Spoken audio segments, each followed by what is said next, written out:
Today we're going to talk about if you're a first home buyer looking to purchase your first property and renting out a room or a studio. We see this question get asked all the time for a lot of our first home buyers in the Sunshine Coast.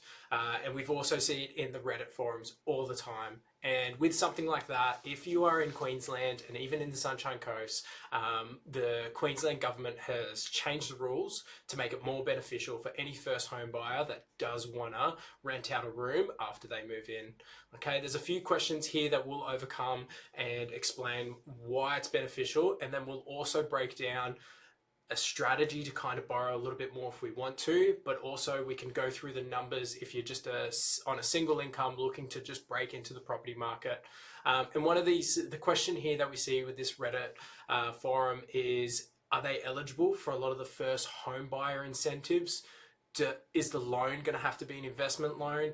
Is the insurance going to be more? And is there going to be some capital gains tax? Now, some of these we're going to be able to answer, and some of these you're going to have to speak to a professional such as an accountant.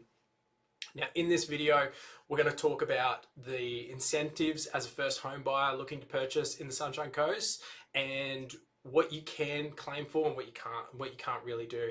Now, in this situation, being in Queensland and in the Sunshine Coast, really, it's a free game. They've recently just changed the rules.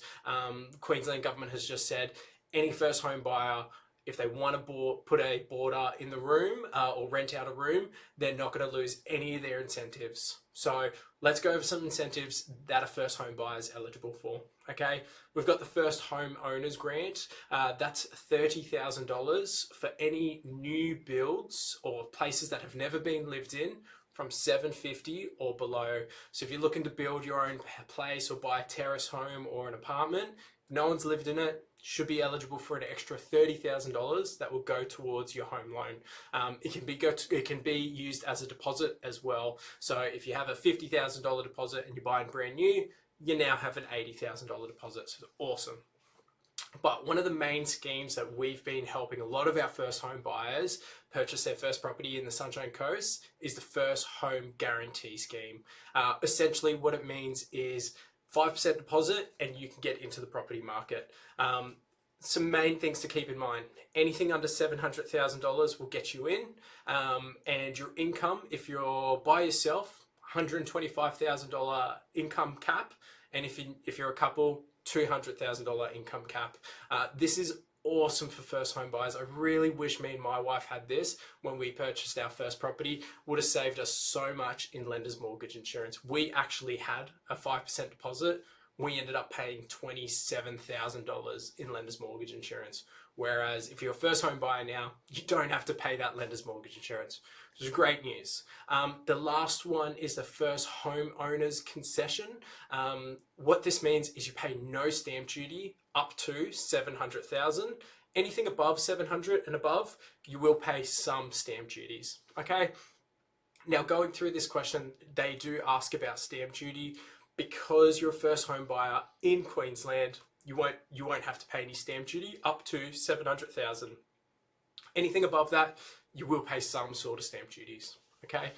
Insurance, look, insurance is one of the main things that we should always get. We insure our car, we insure our pets. You need to insure your house. You're paying hundreds and thousands of dollars. Okay. This is something that you need to speak to the insurance company for. Suncorp, Allianz, Terry Shear, you're going to get an answer. Okay. The loan, now this is our bread and butter, owner-occupied loan. You're still going to live in it. It's still owner-occupied. Even though you're renting out one room, it's still your primary place of residence. Okay. Capital gains tax. This is an accountant's question. Please definitely speak to an accountant about that. We can't advise on that. But what I wanted to go through is first home buyer looking to purchase maybe a 2-bedroom apartment and want to rent out the other room. Recently, one of the big 4 banks, Commonwealth Bank, has opened up their policy, and you can use the proposed rent to borrow a little bit more. So what this means is that if you're going to buy an apartment that's 2 bedrooms, you can say to Commonwealth Bank, hey, I'm going to buy a 2-bedroom apartment. I'm going to rent one of those out. And Commonwealth Bank will say, yep, happy with that. We can use a maximum of $150 per week towards your income, which means you can borrow that little bit more. Great news for someone that's single on one income that wants to break into the market and they're just not earning enough. This is something that you should really speak to your broker about. Great news. You can see that you are eligible for all the other schemes as well. So there's definitely something to look into. But what we're going to move into now is what a kind of scenario looks like and how it could actually benefit you. And you can see the differences between it all. So we've got a single person, no dependents, living in Queensland, living in Sunshine Coast, let's just say. Okay, we've got their base income. Now, we deal with a lot of nurses and medical professionals. Now, we've got their base income at about $88,000 before tax, not including super. Okay, it's the main thing to really keep in mind. Now, a lot of those medical professionals or nurses may have some HECS, which we've added $40,000, probably going to be a lot less than that, but that's the rough income. This is a rough scenario of someone that's single, on an okay wage, on a good wage, and looking to purchase their first property. Okay.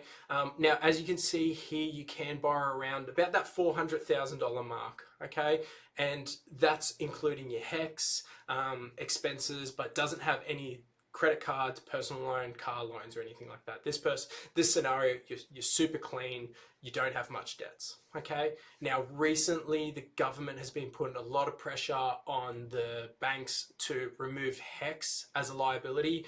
Right now, the banks do see your HECS as a liability, and you have to pay that, which you see in your pay slips. Okay. But in the next coming weeks, in the next coming months, keep an eye out. There's going to be a change, and what's going to happen is HECS will get removed from the borrowing capacity. So what we can see here is we can borrow about 400,000. If we were to take HECS out, so which should come into effect in the next weeks or months, you can now borrow that extra $50,000. So if you were a first home buyer that had a 5% deposit, you probably could buy for about $470, $475, give or take, on an income of $88,000 a year. So you can see that. But this is where the good things happen. So as we said, Commonwealth Bank is using board income. Now what I'm going to do is I'm going to add a rough $150 a week. I'm actually going to shave it off a little bit and add it as $18,000 a year. Now that's completely changed your borrowing capacity by an extra $100,000. So you can see here from someone that's earning $88,000 a year with HECS, you started at $400,000.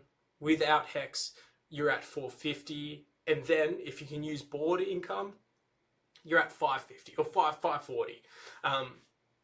That means, you know, if you were to break into the market, you're now not purchasing for $400,000. You're purchasing for $550,000, or give or take what your deposit looks like.